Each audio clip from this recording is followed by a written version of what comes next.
أعوذ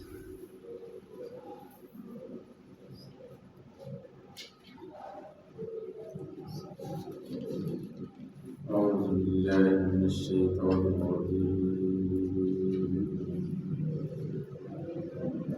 بسم الله الرحمن الرحيم.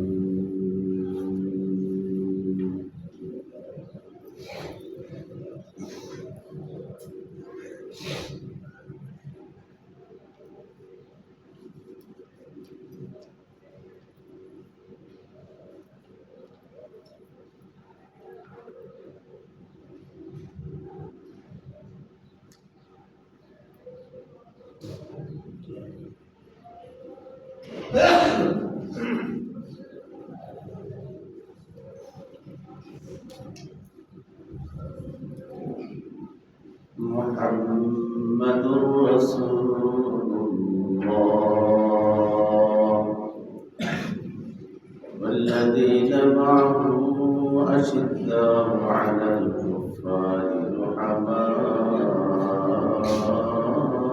بينهم تراهم ركعا سجدا يبتغون فضلا من الله ورضوانا سيماهم في وجوههم من أثر السجود ذلك مثلهم في التوراة ومثلهم في الإنجيل كزرع أخرج شطأه فآزره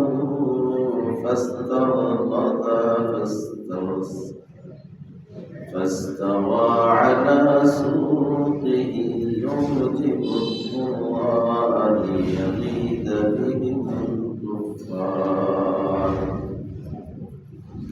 وعد الله الذين آمنوا وعملوا الصالحات منهم مغفرة وأجرا عظيما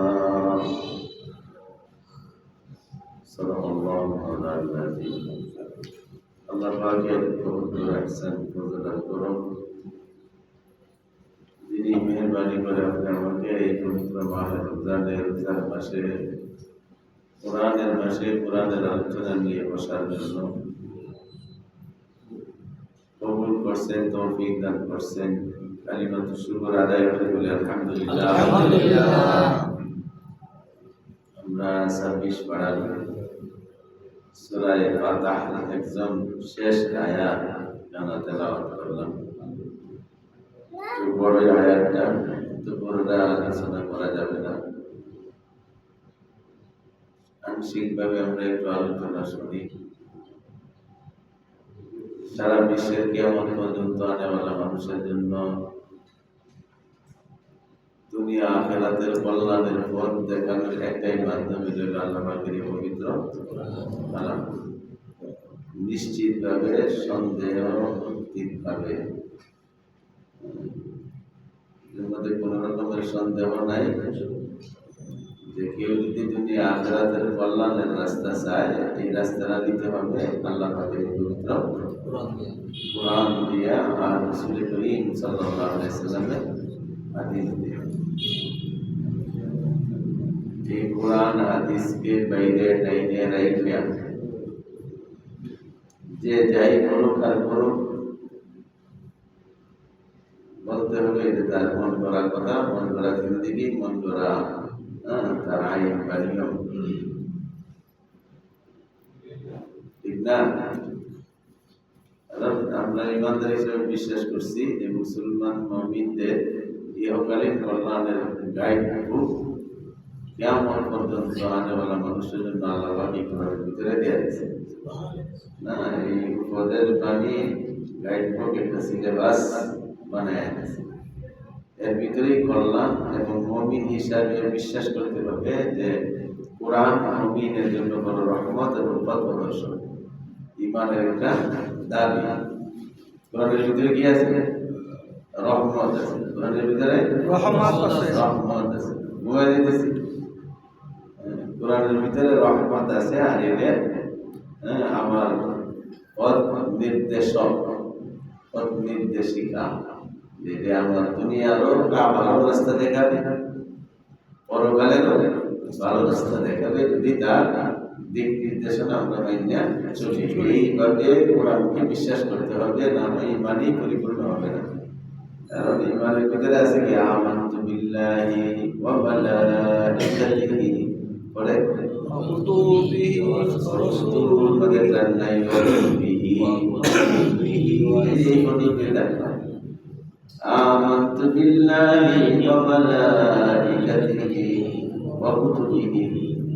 3 নম্বর শব্দটা বললাম না, আমরা ইমান আনলাম, ইমানদার ইমানের দায়িত্ব আমানতু বিল্লাহ, ইমান স্বীকার করে আল্লাহর উপরে, ওয়া মালাইকাতিহি ফেরেশতাদের উপরে।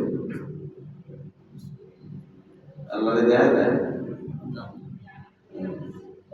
ফেরেশতারা দেয়া যায় না, না দেখে গায়েব মুসলিম আল্লাযীনা ইউমিনুনা বিল গায়ব, না দেখে বিশ্বাস করছি নাকি? জি।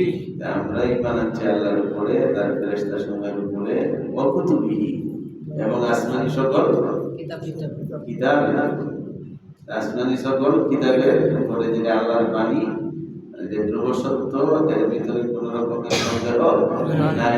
এই বিশ্বাস যদি না করে তাহলে ঈমানের বাক্যই পূর্ণ হইবে না, ঈমানও পূর্ণ হবে না।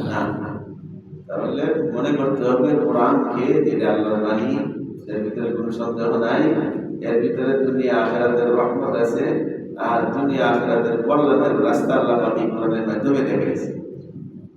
বুঝলি? জি।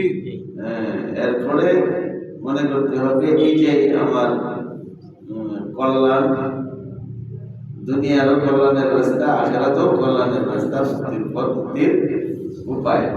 এর ছাড়া যেগুলা করি এগুলা আমার কাছে অনেক বুজুর্গি, অনেক অহংকারের বস্তু হইতে পারে, এগুলি মন গড়া জীবন যাপন হবে, আখিরাতে তার কোনো মূল্য নাই। দুনিয়াতে হয়তো একটু বাহাদুরি করে বাহু বলে, পদ বলে, জন বলে, অর্থ বলে, এগুলি বল বল বল না, জনবল, অর্থ বল, বাহু বল নাকি পদ বল, পদ বল বুঝে, শেয়ার বল, গদি বল, এইগুলি আপনার মন করা জিনিস হবে। এটিতে আখিরাতে চালানোর সুযোগ নাই। এই জন্য তো মুশকিল। কোরআন শরীফটা অনেক মানুষ সহ্য করতে পারে না, অনেক মানুষ শুনতেও রাজি না, কারণ এইটা শুনলে পরে কিছু কিছু জায়গার মধ্যে একটু কুচা কুচা লাগবে, একটু ব্যথা ব্যথা লাগবে, ঠিক আছে না? কাফেররা তো সহ্য করতে পারে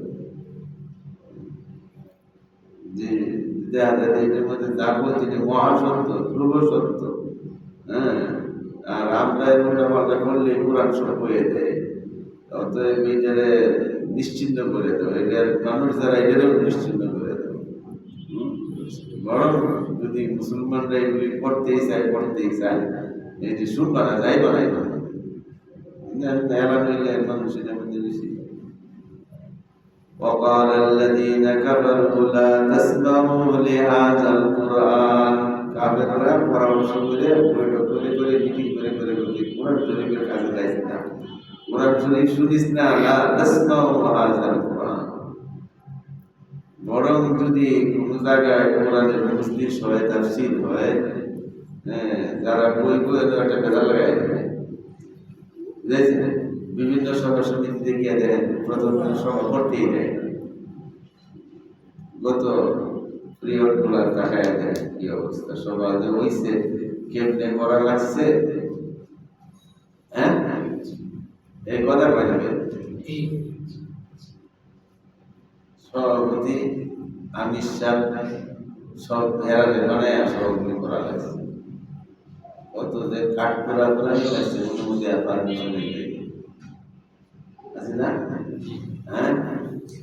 এইগুলি সভা সমিতি করানি যেত না, কোরআনের মাহফিলটা বিরোধিতা করা যেত। কাফেররা বলতো যে নিজেরা তো কোরআন শুনবাই না, এরা যদি কোথাও কোরআন শিক্ষার ব্যবস্থা মাদ্রাসা করতে চায়, কোরআন শিক্ষার তাফসীর করতে চায়, মাহফিল করতে চায়, সিরাতের মাহফিল, তাফসীরের মাহফিল, এটির মধ্যে বেজাল লাগায়, বেজাল কেমনে লাগায়? গিয়ে চাষ করে রাজনীতির কথা বলছে, বাস লেগে গেছে। বেশি কথা তো লাগে না। অথবা আমাদের সভা সমিতি থেকে দেখেন যে ওই অনেক দোকানদাররাও আসে, অনেক ব্যবসায়ীরা আসে না, বিভিন্ন ফটো নিয়ে বেশি করে খাবার দাবারের জিনিসপত্র নিয়ে আসে। পোলাপান সবাই যায়, কিছু বেশি যুবকরা যায়, গিয়া আধা ঘন্টা সভা শূন্য 3 ঘন্টা দোকানে ঘুরাই গিয়া একটা দোকানদার দেখে টেস্ট করে দিলে তারপর মেরে দিল। এই ফেরে পারলে কি দোষ করছে, বাস এলো মেলো চিল্লা চিল্লি হয়ে আওয়াজটা যখন করে বাঁচতে পেরে মাহফিলের বুকিরে মাইকের আমাদের বাইরে আর কি আওয়াজ শোনা যায়। আরে তোমার মনে লাগছে দিছে উঠে তো আইতে, আরে এই একজন সেটা দেখা মারলে এটা সব মারলো, এটা খেলা মারলে ফালায় একজনের গায়ে একটু চাপালায় চিল্লা চিল্লা একটা পিস্তল লাগাই কথা কয় না, বেজার লাগানোর জন্য বড় কিছু লাগে লাগে না। যে কোরআন শরীফের মধ্যে আল্লাহ জানাই দিয়েছে, কাফেররা কোরআন শরীফ শুনিস না, আর যেখানে কোরআনের শোনার ব্যবস্থা হয়, মাহফিল টাফিল হয়, এইখানে একটা ওয়াল্লাহু ফিহি একটা বেজার লাগায়। তাহলে কোরআন যদি ঠেকাইতে পারো, হ্যাঁ, কোরআন থেকে যদি সরিয়ে রাখতে পারো, সরায় রাখতে পারো, তাহলেই তোমরা বিজয়ী। এটা আসলে একটা সত্য কথা বলছে যে মুসলমানরা বাইরে এই জায়গাতে যেখানে কোরআন থেকে দূরে সরে থাকবে, কোরআন থেকে দূরে সরে থাকবে, এখানে কি থাকবে বাইরে পাওয়া যায় না আল্লাহ। এই জন্য কোরআনকে বিশ্বাস করতে হবে, যেটার ভিতরে আমার দুনিয়া আখিরাতের কল্যাণ, শান্তি, রহমত সব আল্লাহ পাক কোরআনের ভিতরে দেয়া আছে, এবং এটাই আমার একমাত্র পথের ফাতেহ, পথ প্রদর্শক, আমার রাহবর, আমার গার্জিয়ান, আমার অভিভাবক আল্লাহ পাকের এই কালাম আর বিশ্বনবী মুহাম্মদ রাসূলুল্লাহ সাল্লাল্লাহু আলাইহি ওয়াসাল্লাম। আল্লাহ রাসূল করিম সাল্লাল্লাহু আলাইহি ওয়াসাল্লাম চলে গেছেন, বইলেও গেছেন যে আমি অন্যান্য নবী রাসূলের মতোই রাসূল, নবীর মতোই নবী, অন্যান্য নবীরাও চলে গেছে, ধারাবাহিকতায় আমিও যাবো, এটাই তো বিধান। তাই তোমরা বললে তোমরা কারে দেখে কি করবা? আল্লাহু আকবার। রাসূল বলে গেছে আসহাবি কানুজুম, আমার সাহাবারা যারা আছে এরা আকাশের তারকার মতো।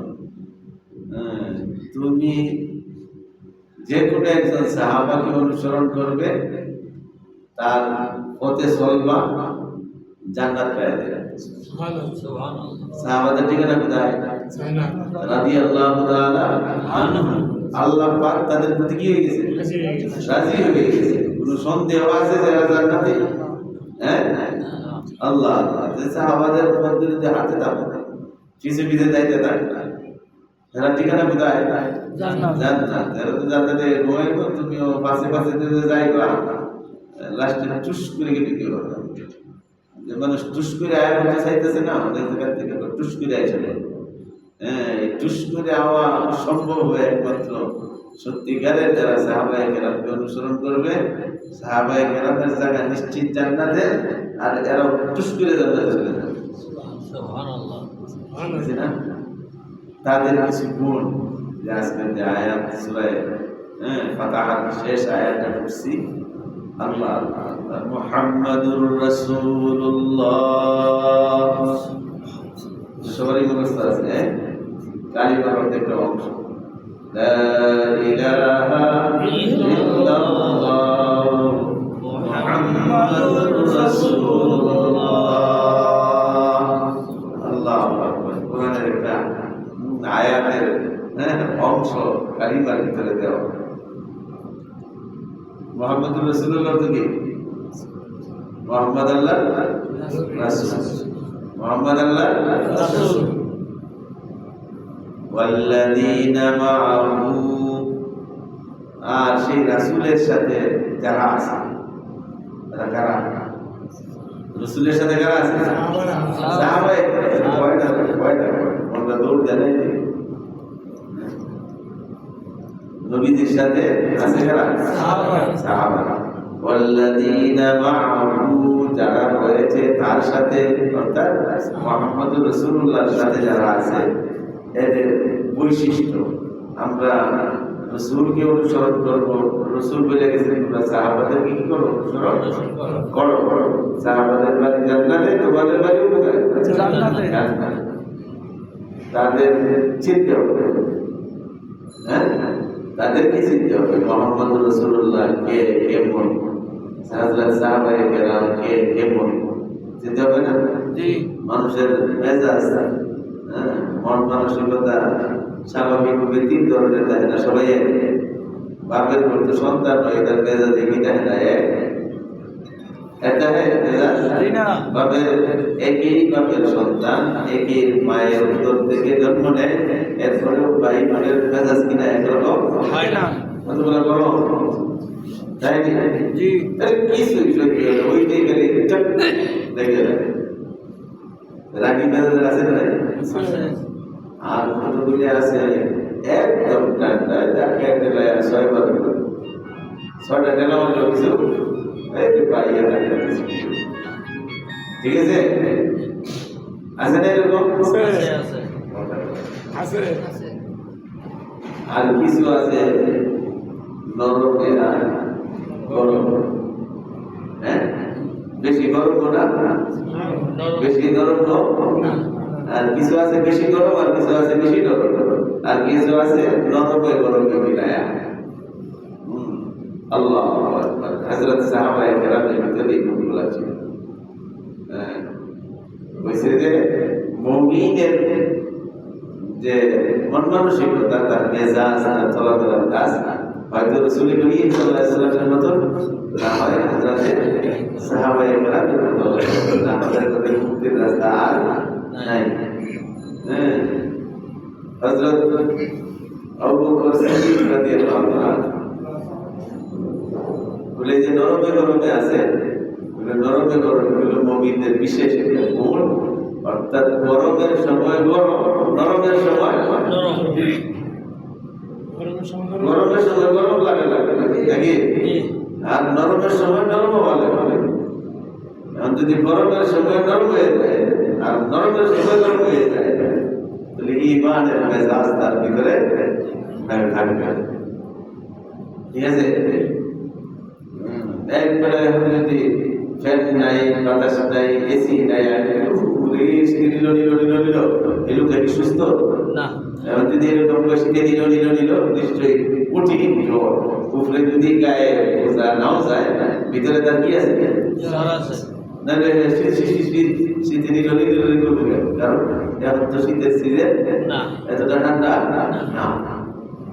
এই জন্য গরমের সময় গরম রাখতে হবে, আর নরমের সময় নরম থাকতে হবে। কম করে শীতের ভিতরে প্রচন্ড এসিতে এই আমার বাতাস গাম সিটে করতে থাকে, লোকটা কি ভালো না?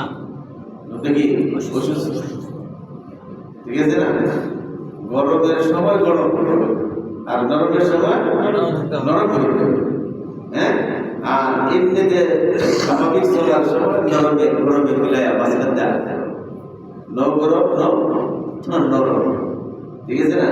এই গুণগুলা বলছে মুহাম্মাদুর রাসূলুল্লাহ। মুহাম্মদ সাল্লাল্লাহু আলাইহি সাল্লাম কে বলতেছে? আল্লাহ পাক বলেন আল্লাহ রাসূল মুহাম্মদ ওয়াল্লাযীনা মাআহু, আর তার সাথে সাথীরা যারা আছে, ওয়া আশিদ্দাউ আলাল কুফার, কাফেরদের মোকাবেলা করার সময় তারা বড় ইসবাতের মতো কঠিন। হ্যাঁ, যুদ্ধ করার সময় একজন সাহাবী 1000-এর মতো ক্ষমতা আছে। কাফেরদের সাথে যুদ্ধ কয়টা আছে হিসাবে নেই, হ্যাঁ। আর কি রুহামাউ বাইনাহুম, কিন্তু পরস্পরে মুমিনদের বেলায় মুমিনরা যখন চলাফেরা করে মনে হয় একজন আরেকজন 2 শরীর 5 শরীর মিলে একটা শরীর, হ্যাঁ। মনে হয় সারা মুসলমানরা মিলে একটা শরীরের সাথে সাথে নবীজি বইলেও গেছে কুল্লু মুমিন কাজা সাথে সারা পৃথিবীর ইমানদাররা একটা শরীরের ভিতরে একটা শরীরের হাতে একটু আঙুলে ব্যথা পাইলে পুরো শরীরেই ব্যথা লাগে, দাঁতে একটু ব্যথা পেয়েছে পুরো শরীরে উপস্থিত, পায়ের আঙুলে একটু ব্যথা লাগলে পুরো শরীরে উপস্থিত বলে পৃথিবীর যে কোনো জায়গায় মুসলমানরা একটু আঘাতপ্রাপ্ত ব্যথা পাইব সারা পৃথিবীর মুসলমানরা উপস্থিত তার গায়ে আঘাত লাগার দাগ লাগে। আরে কি আমার এক ভাই ফিলিস্তিনি মারি গেছে, এই ম্যাচে তো আমার গায়ে আসছে, হ্যাঁ ইরাকে মারি গেছে এটা আমার উপরে আসছে, পাকিস্তানে মেরে গেছে আমার উপরে আসছে, ইন্ডিয়ায় মেরে গেছে আমার উপরে আসছে, আমার তো ব্যথা লাগতেছে, আমার তো মুখ নাই, আমার তো কাটা দ্বারা ব্যথা লাগে, এরকম বলে গেছে কে মোহাম্মদ কাফেরদের বেলায় বড় কঠিন আর পরস্পরের মুমিনদের বেলায় বড় গরম। হ্যাঁ মোহাম্মদ বড় দয়া তুদি। হ্যাঁ আল্লাহ হযরত আবু বকর সিদ্দিক রাদিয়াল্লাহু তাআলা নরকের গরম কত নরকের মানুষ, আর এই গরম কি জিনিস বলতো যে বুঝতেই না, কিন্তু এটা হলো মুসলমানদের বেলায়, কিন্তু কাফেরদের বেলায় ধর্মের বেলায় যেখানে উমরের মতো মানুষ ঠান্ডা হয়ে গেছে যেখানে আবু বকর গরম হয়ে গেছে। ঠিক আছে, উমর রাদিয়াল্লাহু তাআলা তবিয়ত ছিল একটু গরম তবিয়ত, হ্যাঁ কিছু হইতে দরকার না। ঠিক আছে, আমরাও সবুর করো দেখে না কি না আমি বলিল হযরত উসমান আই না এত লজ্জাশীল এত নরম মানুষ জোরে কথা বলতেই জানে না। আল্লাহ হ্যাঁ এটা হলো মেজাজ, মানুষের ভিতরে এরকম মেজাজ আছে বলে তুমি যে মেজাজেরই হও একজন সাহাবীর মেজাজ অনুসরণ করে তুমি চলো, তার ঠিকানা জান্নাতে তোমার ঠিকানা সুবহানাল্লাহ। রাসূল করিম সাল্লাল্লাহু আলাইহি ওয়াসাল্লাম সবেমাত্র বিদায় নিলেন, ইন্তেকাল হলো। হযরত আবু বকর সিদ্দিক রাদিয়াল্লাহু তাআলা ইসলামের প্রথম খলিফা, হ্যাঁ প্রথম প্রেসিডেন্ট বাদশা মুসলমানদের হযরত আবু বকর সিদ্দিক। যখন জাকাতের সিজন আসছে, জাকাত যখন উঠানোর সময় হয়েছে, হ্যাঁ জাকাত উঠানোর জন্য যেমন নবীজির জামানায় জাকাত সাহাবায়ে কেরাম দায়িত্ব শিক্ষিতরা উঠাইতো, এরকম উঠানোর জন্য লোক পাঠিয়েছে। বেশ এলাকা থেকে জায়গা মোটামুটি আগে ভাই এসে গেছে, এক দুই এলাকার মানুষ বলতেছে যাদের জাকাত তো ছিল মোহাম্মদ থাকতে, এখন মোহাম্মদ নাই জাকাতও নাই। ঠিক এটা জাকাতের বিধান তো কিয়ামত পর্যন্ত মানুষের জন্য জাকাতের বিধান, রাসূল গেছে জাকাত নিছে না, তারা কথাটা ঠিক পায় নাই। যারা টাকা মানানোর দায়িত্বে তারা কথাগুলি শুনছে। আরেকখানে গেছে এই সর্বনাশ ভাই আপনি কষ্ট করে আসছেন, একটু যদি খবর দিতেন আমি পৌঁছাই দিতাম। ঠিক আছে, আমরা পয়সা দিতাম কারণ জায়গাটা আমার উপরে খরচ এবং সেটা পৌঁছানোর দায়িত্ব আমার। জাকাতের পয়সা যদি কেউ না দেয় তাহলে জাকাত আদায় হবে না, এই জন্য বলতেছি যদি তো আমার উপরে জিম্মাদারি, আপনি কষ্ট করে আসছেন দেখা যায় তাহলে জাকাত পুরোপুরি দিয়ে আবার এমন অভিনয় করছে যে আপনি কষ্ট করে আসছেন কি সেবা পেতে পারেন, এরাও কি মানুষ না? জি আরেক বলে বুঝেছে জাকাত দিব, তবে নবীজি থাকলে আমরা এক জায়গায় সব জাকাত আমাদের দিতাম। এখন এটা দরকার কি, নবী নাই, এখন আমার জাকাত 50,000 টাকা 5 লাখ টাকা 5 কোটি টাকা এটা আমারটা আমার মধ্যে দেয়া দিত, অথবা আগের মতো শতকরা 2.5 টাকা জাকাত দিত।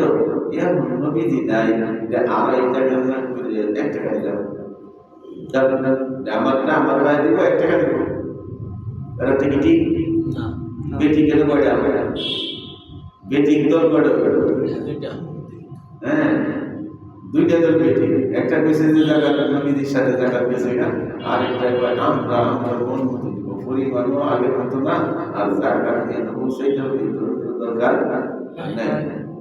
এরপর যারা জাকাত সরকারি আর যারা আগের মতো নবীজির মতো নরম ভাবে দেয়া দিয়েছে এরা জাকাত নিয়ে আসছে আইনে বলছে যে কিছু দল এই কিছু দল এই দল এসে পড়ে এখানে তিনটা দল আছে এইখানে তো দেখছে আবু বকর সিদ্দিক রাদিয়াল্লাহু তাআলা নরম মানুষ এটা দেখছে একটা শুধু মুসলমানের ভিতরে আছে আর দুইটা কি না ইসলামের ভিতরে নাই জাকাত ইসলামের বিধান ফরজ নামাজের মতো ফরজ এর যদি কয় জোহরের নামাজ 4 রাকাত কেন 2 রাকাত পড়ো নবী নাই হবে না যেমন জাকাত দিতে শতকরা 2.5 যদি 1 টাকাতে কি ইসলামের ভিতরে আছে নাই আর যারা কইল নবী গেছে জাকাত দিছে এটা তো ডাইরেক্টই কাফের যে দুই দল কাফের দুটোটা কি কাফের হযরত উমর রাদিয়াল্লাহু তাআলা বলতেছে যে মাত্র নবীজি গেছে এখন এর সাথে এই যাকাত নিয়ে ধাক্কাধাক্কি লেগে পড়া যায় কারণ তো ইসলাম খুব দুর্বল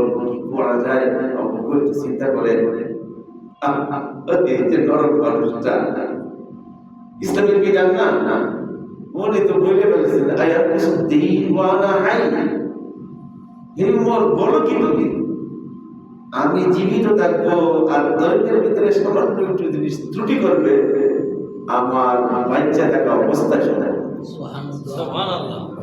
তার সাথে কি হবে জিহাদ হবে ইসলামের সামান্য জিনিস রদবদল করবে আর আমি আবু বকর জীবিত থাকবো সেটা কখনো হইতে পারে না উমর কই সর্বনাশ আমি কই আর আবু বকর কোথায় আমি এত গরম মানুষটা বুঝলাম না আর সেই গরম মানুষটা জায়গাটা ঠিকই গরম হয়ে গেছে গরমের জায়গায় গরম হয়েছে গরমের জায়গায় গরম হইতে হবে বউ তরকারির ভিতরে লবণ কম দিছে হ্যাঁ বা দিছেই না সারাদিন রোজা রাখলে ইফতারি ভালো করে খাইতে নেই সেই সময় খাইতে বয়ে দিই ভালো লাগে না মজা লাগে না আচ্ছা ঠিক আছে আরে তো বাচ্চারা কান্নাকাটি করছে শরীরটা ভালো ছিল না কি দিছি না দিছি ঠিক আছে খাই আপনি শরীরে লবণ রয়ে খায়া একবার খায়া শেষ কথা ঠিক না হ্যাঁ সকালের নাস্তা 8টার সময় ফিরে যাবো ব্যবসায় যাবো হ্যাঁ তো শরীরটা ভালো না মাথা বলে উঠতে না জিগাইলাম কি ওর নাস্তা করে রেডি হয়ে যায় আচ্ছা ঠিক আছে তুমি আরাম করো যে ভালো লাগে উঠে নাস্তা বানায় খাই আমি একটু বাহিরে খাইয়া যাই এই যে ভুলগুলি এগুলি মেনে নেওয়া যায় আর তুমি অফিসটা আয়া দেখো মারে তোমার সেই নির্ধারিত রুমের কার্ডের ভিতরে কোন দেশের কোন বেড়ারে লয়ে বই আড্ডা দিতেছে এটাও তো ভুলে হ্যাঁ তোমার মনটা ভালো লাগে না আমি তখন বাইরে ঠিক আছে একটু সময় না রেখে একটু আড্ডা সাড্ডা ঘোরাঘুরি করলে করলাম যে মানুষ আগে তো খানার ভুল লবণের ভুল এগুলি সব বানছে নিজে নাস্তা না খাইয়া গেছে কিন্তু এইটি হবে এই গেলে যদি এই আগের মতো ভুলগুলারে মাইনা নেয় এইটার ভিতরে ইমানই নেই এই গেলে গরমে উঠতে হবে আমি খাই আর না খাই হ্যাঁ আমি তোরা খাওয়াই আর না খাওয়াই তোরা হাজারো ভুল মাইনে নিতে পারি কিন্তু আরেক বেটার আমার রুমের ভিতরে দরজা লাগাই আড্ডা দিবা মানা যাবে না কথা কয় না আশিদ্দাউ আলাল কুফার রুহামাউ বাইনাহুম নরমের জায়গায় নরম গরমের জায়গায় গরম চোলটার মধ্যে ধইরিয়া বইলা বইলা দুইটা তারপরে মারা লাগলো তুই এনে ঢুকলে কার কথায় হেঁটে দিলাম তিনে বাজাতে বাইর করে দেয়া পরে চুলের মুড়ি ধরে একটা বাইরে দেয়া জীবনে আরো করবো কিনা এবার যদি নরম হয় আর আমি এতক্ষণ বাইরে যাই তুমি একলা একলা করে থাকবো আসলে তো একটা লোকের কথা বলার দরকার মানুষ না গুরু কথা করে মুহাম্মাদুর রাসূলুল্লাহ ওয়াল্লাযীনা মা'আহু আশিদ্দাউ আলাল কুফফারি রুহামাউ বাইনাহুম মুহাম্মদ এবং তার সাথীরা সাহাবায়ে কেরাম তাদের বৈশিষ্ট্য ছিল কাফেরদের বেলায় ইসলামের বেলায় বড় ইসমাতের মতো হ্যাঁ সীসাতলা প্রাচীরের মতো কঠিন কিন্তু মুমিনের বেলায় মুসলমানদের বেলায় বড় নরমের নরম আইরে নরম মনে হয় ধাক্কা দিলেও শুনে না বুঝে না একবার ধাক্কা মারে বেলায় সে বলে উঠে কই ভাই আপনি যে ধাক্কা মারছেন বেদা পাইছেন নি কথা ঠিক না ঠিক আল্লাহ হ্যাঁ হযরত আবু বকর বলে দিয়েছে এরা যাকাত নবীদের বেলায় যেভাবে দিত যে পরিমাণে দিত সেইভাবে সেই পরিমাণ যাকাত দিতে হবে নবীজির বেলায় যাকাতের উটগুলি হিসাব করে যখন দিত ওইটা জায়গা দিচ্ছে এই উটটি আমার জন্য রাখালরা মালিকরা উটের গলায় দড়ি লাগাইয়া আমার জাকাত আদায়কারী ব্যক্তিদের হাতে ধরাইয়া দিত। আজকে যদি কেউ রশিদে দিতে অস্বীকার করে এর গলাটা ধরাই দিতে সুবহানাল্লাহ। জাকাত অস্বীকার করবে তো দূরের কথা, কি অস্বীকার করবে? দড়ি দেওয়া দিতে যদি কেউ অস্বীকার করে, কারণ ইসলামের বিধান, ইসলামের ফরজ জিনিস, এই দড়িটা দিতে যদি অস্বীকার করে আমি তাদের সাথে জিহাদ করব। সুবহানাল্লাহ। এলো আবু বকর নরম মানুষ থেকে গেছে গরম মানুষ। আল্লাহ আর নরম কি নরম ছিল। নবীজি আবু বকরকে নিয়ে গুহার ভিতরে ঢুকছে। রাস্তার অবস্থা কি কিতাবের ভিতরে আছে, হিজরতের রাত্রে আল্লাহ রাসূল আবু বকরের রুমে দরজায়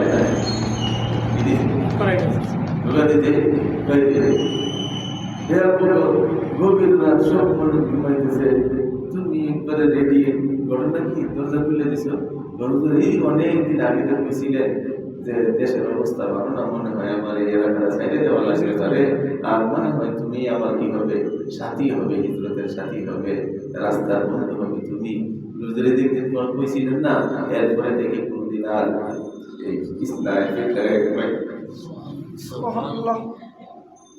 কি করো বলে এই যতক্ষণ নামাজ পড়ি, কোরআন তেলাওয়াত করি, দাঁড়ায় কোরআন শরীফ পড়ি, অনেক সময় এখানে তসবিহটা হাতে নিয়ে দরজার আমাদের মাথাটা লাগায় দাঁড়ায় দেয় যে রাসূল আয়েশা যেন আমার ঘুমের পাশে কষ্ট না হয়।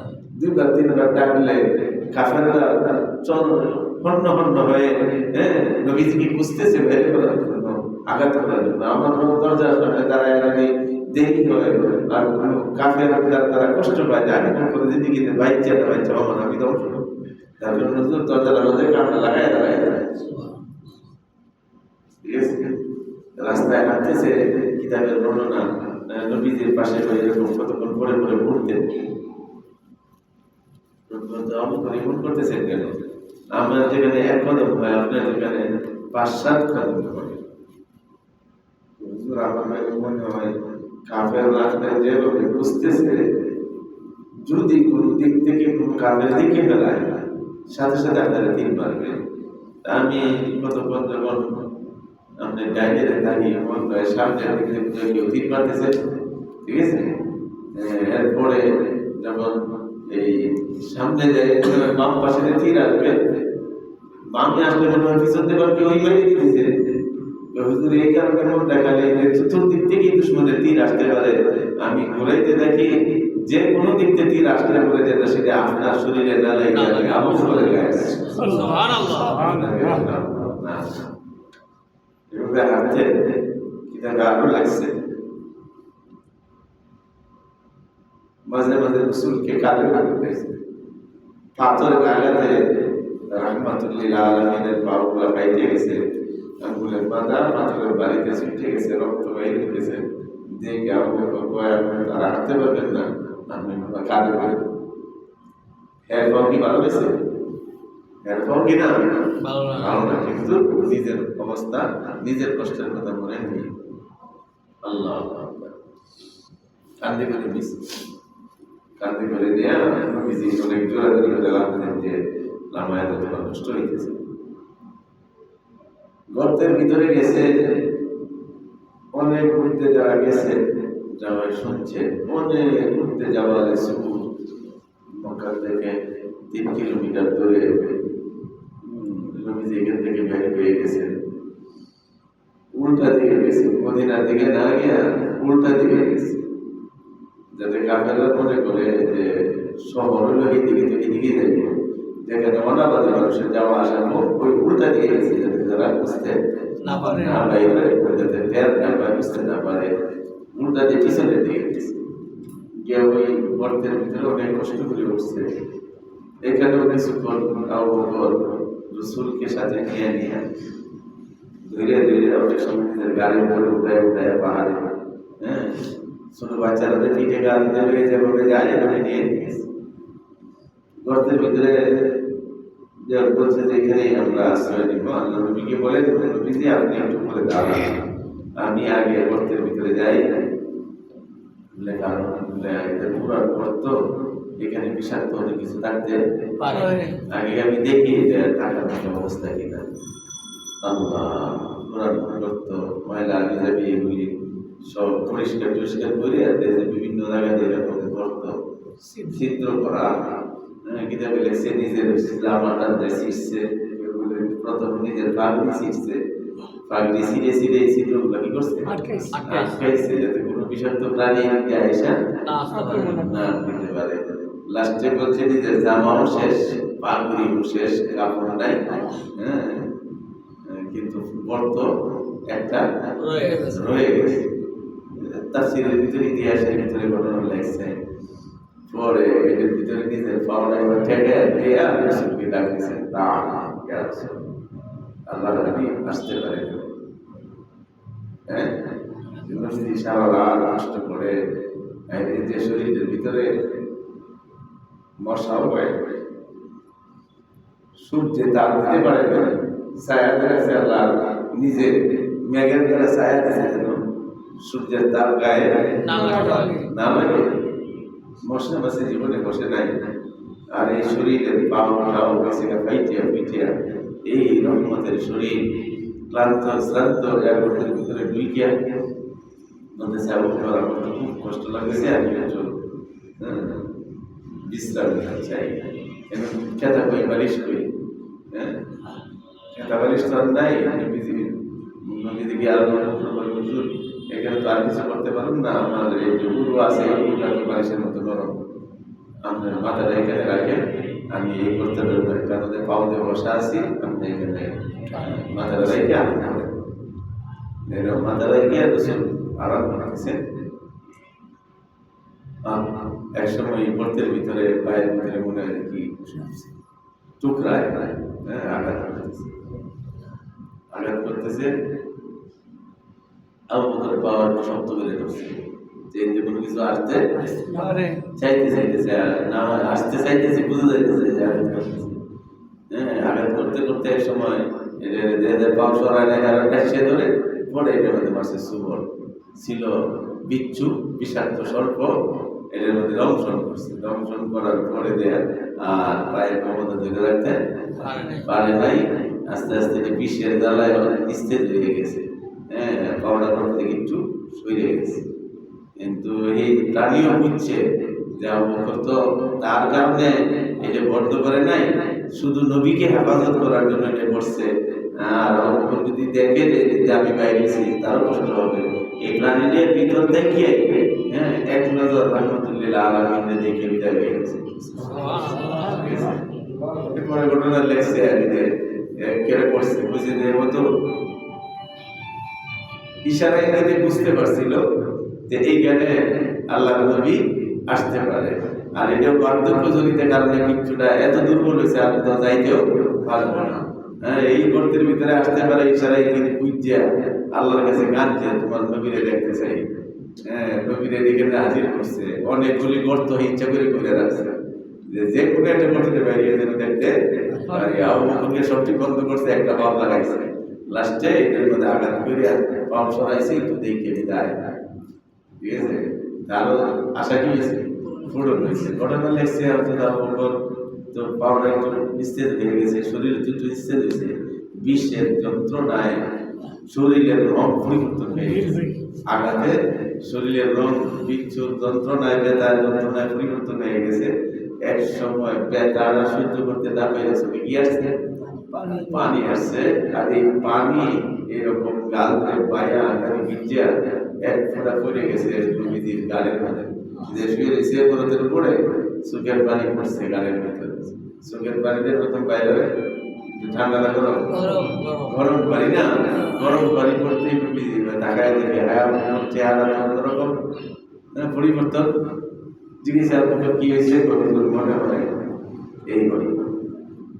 আমার বলেন ভাই, আমার জায়গাতে আপনার অবস্থা দুর্বল হয়ে যেতেছে, কত ভালো করে বলতে পারতেছেন না, কাঁদতেছে জায়গায় গেলে এত কষ্ট করছেন রাত্রে, একটু মাত্র চোখটা লাগছে,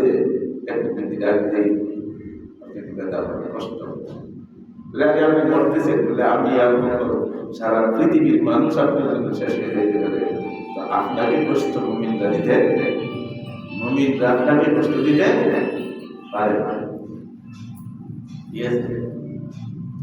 মুমিনরা বেঁধে দিতে পারে, কিন্তু আপনার কষ্ট তারা সহ্য করে না। এই যে আশিদ্দাউ আলাল কুফার রুহামাউ বাইনাহুম, যুদ্ধের ময়দানে সাহাবায়ে কেরাম একজন পানি খাইব পিপাসা এবং ফাইটে যাইতেছে, পানি একজনে দিছে আর এই পানি চুলের মধ্যে লাগাইছে, লাগানোর পরে এমন চিৎকার আসছে পাঁচশো থেকে সে মনে করলো যে এই লোকটার পিপাসা আমার চেয়ে আরো বেশি, মুক্তে পানি লাগাই দিয়েছে। ঘটনা শুনেন নাই? তার মুখের যুদ্ধের ঘটনা। পানি লাগাই দিয়েছে, হেঁকাইতে যাইছে, আরেকজনে চিৎকার করছে, উড় গেছে দিয়ে দৌড় দিছে, উড়ে গেলে আমাদের আগে শেষ। আবার দুইটা আছে, পয়লা লোকটার কাছে যাই, দ্বিতীয় লোকটার কাছে যাই, তৃতীয় লোকটার কাছে যাই, আমরা প্রথম লোকটা যেটা গাইতে চাইছিল এরা গাও নাই। মুসলমান রুহামা বাইনাহুম, মরে যেতে রাজি, আরেক ভাইকে মুসলমান ভাইকে উপকার করে দিতে, উপকার করার কি করে চেষ্টা করে। আল্লাহ সুন্দর করে বলে দিয়েছেন মুহাম্মাদুর রাসূলুল্লাহ ওয়াল্লাযীনা মা'আহু আশিদ্দাউ আলাল কুফার রুহামাউ বাইনাহুম। মুহাম্মাদুর রাসূলুল্লাহ, মুহাম্মাদুর রাসূল, এই কথা আলোচনা এই আয়াতের ভিতরে মুফাসসিরিন কেরাম করছে। এবং তার সাথে অনুসারীরা যারা এদের গুনাহ দুই রকমের, কাফেরদের বেলায় ওরা সীসা পাচিরের মতো কঠিন, আর মুসলমান মুমিনদের বেলায় কত নরম দিল, যতই আঘাত করে আঘাত তাদের গায়ে লাগে না, আরেকজনের জন্য জীবন দিতে পারে, এরপরে আরেকজনের আগে পানি খাইতে রাজি। হ্যাঁ, রাত্রে বেলায় খাইতে পয়সা মেহমানকে খানা খাওয়ানোর জন্য একজনের খানা, মেহমান একজন, সাথে যে আরো একজনে খাবে এই সম্ভাবনা নাই। আর যদি মেহমান জানতে পারে যে এই যে একজনই মেহমান, একজনেরই খানা, আর এই মেহমান খানা খাইব না, যার কারণে খানা খাইতে পয়সা বইয়ের কয়ে দিছে যে বাতি নিবে, বাতি নিবে, আমি খালি একটু তার সাথে হাত লাগাবো, প্লেটের মধ্যে একই প্লেটে খাই না, হাতটা খালি লাগাবো, আর খাইলে যেরকম আওয়াজ হয় এরকম আওয়াজ হবে। বলে তাহলে কি হবে? বলে মেহমান বুঝবে আমিও তার সাথে খাইতেছি, আর সেও করে খাইবে, কারণ দুইজনে খাইলে বলে মেহমানের খানা হবে না। সুবহানাল্লাহ, সুবহানাল্লাহ। হ্যাঁ, এই যে মুমিনদের বেলায়, ইসলামের বেলায়, ইসলামের কিতাবের বেলায় কিন্তু যদি তার বিরোধিতা কেউ করে, কোরআন হাদিসের রাসূলের উলামায়ে কেরামের কেউ যদি বিরোধিতা করে, এরা সীসার পাচিরের মতো শক্ত হয়ে দাঁড়াবে। মসজিদের সাথে গাদ্দারি, উলামায়ে কেরামের সাথে গাদ্দারি, কোরআনের সাথে গাদ্দারি, রাসূলকে অবমাননা করা, এইগুলি মুসলমান সহ্য করতে পারে না। এটা বলছে আশিদ্দাউ আলাল কুফার রুহামাউ বাইনাহুম। আল্লাহ পাক আমাদেরকে বুঝার জানার এবং করার তৌফিক দান করুন। আমিন। আল্লাহুম্মা আনতাস সালাম ওয়া আনতাস সালাম, তাবারাকতা ইয়া যাল জালালি ওয়াল ইকরাম, রব্বুল আলামিন। মহা পবিত্র মাস রমজান মাস, আল্লাহ রমজান মাস, এমনিভাবে রমজান কোরআনের মাস, শাহরুল সিয়াম, শাহরুল কুরআন, মাবুদ গো পবিত্র মাস রমজানের রোজা মুখে নিয়ে দীর্ঘ সময় তোমার কিছু আশিকিন আল্লাহ রোজাদার তোমার পবিত্র কালামের আলোচনা করতেছিল, শুনতেছিল, মেহেরবানি করে বলবেন মাফ করে কবুল করে নাও। আমিন। রব্বুল আলামিন মাহে রমজান দিয়েছিলে, তাকওয়া পরহেজগারি জিন্দেগি অনুসরণ করে তোমার ভয় অন্তরে জায়গা হবে। আল্লাহ তাকওয়ার জিন্দেগি করে উঠবে, তোমার রহমত পাবো, মাগফিরাত পাবো, গুনাহ মাফের করে নাজাতের সময় আমাদেরকে জাহান্নাম থেকে নাজাত দিয়া দিবা। আল্লাহ জানি না রমজান তো প্রায় ফুরিয়ে আসছে, শেষ হয়ে যাচ্ছে, আমরা কে কতটুকু রহমত মাগফিরাত পাইছি জানি না, নাজাতের দ্বারে কাছে আসতে পারছি কিনা জানি না। মাবুদ তোমার নেককার পরহেজগার বান্দাদের সাথে, রোজাদারদের সাথে আমাদেরকে মাগফিরাতের মাধ্যমে জাহান্নাম থেকে নাজাত দিয়ে দাও। আল্লাহ আমাদেরকে জাহান্নাম থেকে নাজাত দিয়ে দাও। আল্লাহ জাহান্নামের নাম ডিভাইড করে দাও, জাহান্নামের কাছে থেকে নাম ডিভাইড করে দাও।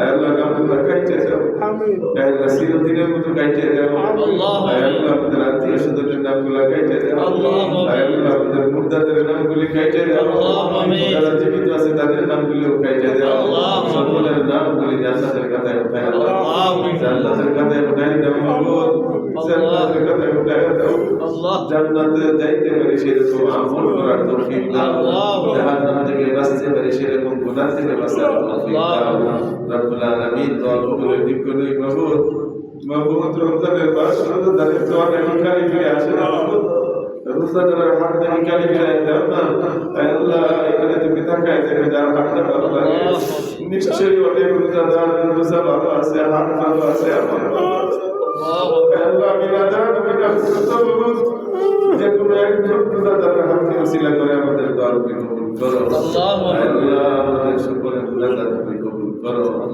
রব্বুল আলামিন রোজাদারের হাত ফিরায় দিও না আল্লাহ রোজাদারের দোয়া ফিরায় দিও না আল্লাহ তুমি দুনিয়ার কল্যাণ দান করো আখিরাতের কল্যাণ দান করো দুনিয়ার কল্যাণ দান করো আখিরাতের কল্যাণ দান করো আল্লাহ তোমার বন্ধু সাহাবায়ে কেরামের জীবনী আমরা যেন অনুসরণ করে আল্লাহ আমাদেরকে রাহমত মানে আমরা যেন তাদের পথে চলতে পারি তৌফিক দান করো আমিন অসুস্থদেরকে সুস্থতার জিন্দেগি দাও যারা অসুস্থ নারী সুস্থ করে দাও শহরে গ্রামে দেশে প্রবাসে যেখানে আছে সকলকে সুস্থ করে দাও নাতি নাতি ছেলে মেয়ে সকলকে সুস্থ করে দাও আল্লাহ সুস্থতার সাথে জীবনের ইবাদত করার তৌফিক দাও মাহে রমজানের সকল আমল শেষ করার তৌফিক দাও সুস্থতা নিয়ে শেষ করার তৌফিক দাও আল্লাহ আমাদের ব্যবসায়ী ভাইদের ব্যবসায় চাকরিজীবীদের চাকরিতে চাষি ভাইদের ক্ষেত খামারে আল্লাহ শ্রমিক দিন মজুরদের তাদের শ্রমের ভিতরে টাকা পয়সার ভিতরে সকলের অর্থের ভিতরে তুমি বরকত